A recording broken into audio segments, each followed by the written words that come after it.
চয়নিকা চৌধুরী বুবলির 'দেয়ালের দেশ' মুভিটি দেখতে গিয়েছেন রিসেন্ট সময়ে এবং তিনি মনে হয় সর্বশেষ 'দেয়ালের দেশ' মুভিটি নিয়ে রিভিউ দিয়েছেন।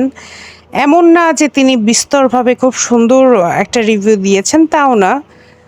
মানে না পারতে দেয়া বা দায়সারাভাবে দেয়া বা তিনি হয়তো কাউকে বোঝাতে চেয়েছেন যে তার কাছে আসলে 'দেয়ালের দেশ' মুভিটা অত গুরুত্বপূর্ণ নয়। দেখুন দিদি, কারো প্রেশারে পড়ে কাউকে ভালোবাসারও দরকার নাই বা কাউকে ভালোবাসার ভানও করার দরকার নাই। মোট কথা হচ্ছে ভালোবাসাটা হচ্ছে একটা ফ্রি বিষয়। এখানে নিজের মনটাকে উন্মুক্ত করে দেওয়া উচিত। আমার কেন জানি মনে হচ্ছে বুবলির ব্যাপারে আপনার কথা বলতে বা বুবলির সুনাম করতে আপনার এখন একটু গলায় আটকে যাচ্ছে। আর একটা কথা বলি, যে মানুষটা সবার সাথে সম্পর্ক ভালো রাখে, বুঝতে হবে যে নিশ্চয়ই সামথিং রং। একটা মানুষের কি সবার সাথে সম্পর্ক ভালো থাকতে পারে? আর এটা কি সম্ভব বলেন?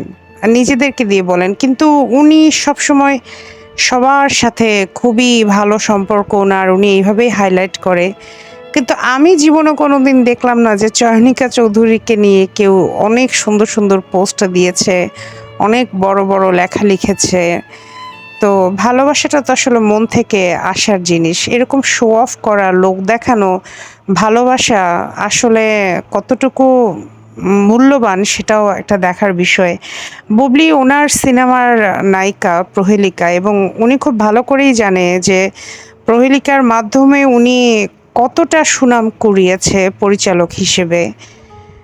অথচ বুবলির মুভি উনি সবার শেষে দেখতে গিয়েছে। হয়তো আগে গিয়েছে কিন্তু রিভিউ দিয়েছে সবার শেষে। যেটা বিষয়টা দুঃখজনক। এখানে আমার মনে হয় উনি মনে করছে যে না, বুবলির সিনেমা নিয়ে রিভিউ দিলে হয়তো পরীমনি মাইন্ড করতে পারে। তাই এখন না দেই, পরে দেই। আর একটা লাস্ট কথা বলি, যেহেতু পরীমনি আপনাকে মা ডেকেছে, আমি আদৌ জানি না পরীমনি কেন বুবলি আপুকে পছন্দ করে না, দেখতে পারে না। এটা আমি ভাবলে মানে আমার খুব অবাকই লাগে যে মানে সমস্যাটা আসলে কোথায়? কিন্তু যেহেতু আপনাকে পরীমনি মা ডেকেছে, পরীমনির সাথে আপনি খুবই ক্লোজ, সেহেতু আপনার কিন্তু দরকার ছিল না বুবলি আপুর সাথে এত ক্লোজ হওয়ার। ঠিক আছে, ওনার সাথে আপনি সিনেমা করেছেন। সেই হিসেবে প্রফেশনাল সম্পর্ক যতটুকু বজায় রাখা দরকার ছিল রাখতে পারতেন। কিন্তু পরীমনির সাথে তো আপনার সম্পর্কটা শুধু প্রফেশনাল জায়গায় সীমাবদ্ধ ছিল না। আর সেকেন্ড যে কথা আমি বলবো যে আপনি যদি এতই আবার বুবলিকেও পছন্দ করেন, পরীমনির ব্যাপারে যদি আবার আপনার এতই অধিকার এবং সম্পর্কের দায়িত্ববোধ বেশি থেকে থাকে, তাহলে এই যে পরীমনি বুবলিকে নিয়ে এত আজে-বাজে পোস্ট দিয়েছে, তাহলে কখনো কি পরীমনিকে আপনাকে নিষেধ করেছেন যে, "পরি তুমি এই কাজটা করো না"? তার মানে কি আপনার কোনো কন্ট্রোল নাই পরীমনির ব্যাপারে?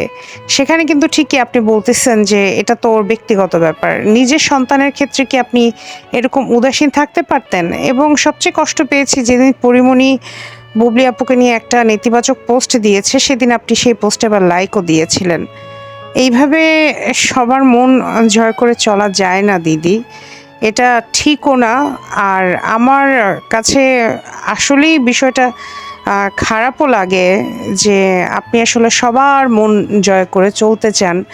সবার বাসায় আপনি দাওয়াত খেতে যান। কিন্তু খুব কম সময়ে দেখলাম অন্যান্য সেলিব্রিটিরা বলল যে, "আজকে গিয়েছিলাম চয়নিকা দিদির বাসায়" বা "আজকে দাওয়াত ছিল চয়নিকা দিদির বাসায়।"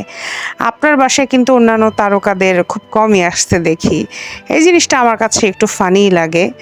তো যাই হোক, আপনি যদি এরকম চলচ্চিত্র জগতে, মিডিয়া জগতে জায়গায়, জায়গায় হচ্ছে সবার সাথেই ভালো সম্পর্ক বজায় রাখতে চান, একটা সময় দেখা যাবে আসলে কারো সাথেই আর ওইরকম ভালো সম্পর্ক থাকছে না বা এটা আসলে থাকেও না।